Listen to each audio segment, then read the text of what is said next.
Kementerian Pembangunan Wanita, Keluarga dan Masyarakat sedang menunggu status kesihatan 13 individu termasuk 8 kanak-kanak yang menceroboh masuk kediaman kosong yang disita milik Perbadanan Pembangunan Perumahan Sarawak di Batu 13 Kuching.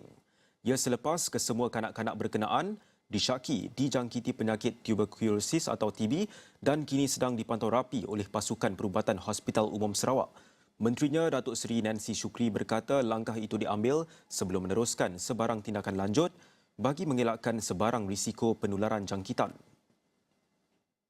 Pegawai kita terutama sekali JKM dah sentiasa bersiap sedia. Jadi mereka pergi bersama dengan pihak KKM dan juga polis. So we cannot go alone. Jadi di situ kita dapat melihat bahawa ada 6 anak perempuan, 2 lelaki. Dan juga ada ibu bapa, dan ada nenek lagi. And then there's another bayi lagi baru lahir, about 3 months gitu umur anaknya. Dan kita tidak dapat membawa mereka ke mana-mana dahulu. Kita terpaksa hantar ke hospital dulu untuk diperiksa.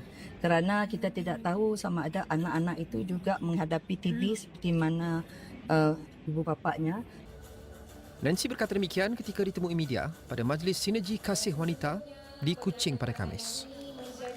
Tambahnya, kesemua kanak-kanak itu dijangka hanya boleh dibenarkan keluar hospital selewat-lewatnya penghujung April ini, sebelum perintah sementara dibuat oleh mahkamah untuk menentukan penempatan mereka.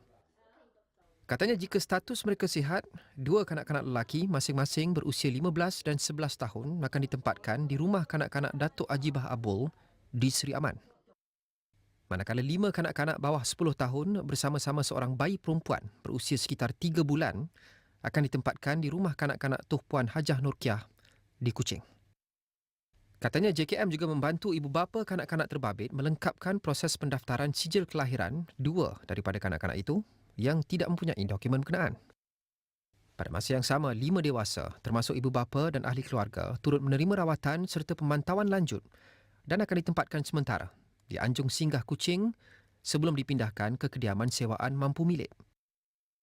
Ahad lalu, Pejabat Kebajikan Masyarakat Kuching menerusi pasukan pelindungnya telah menyelamatkan kumpulan individu berkenaan yang ditemui dalam keadaan tidak terurus tanpa bekalan air bersih dan elektrik. Dipercayai selama lebih 3 bulan. Difahamkan keluarga yang berstatus gelandangan ini berasal dari Song, Kapit.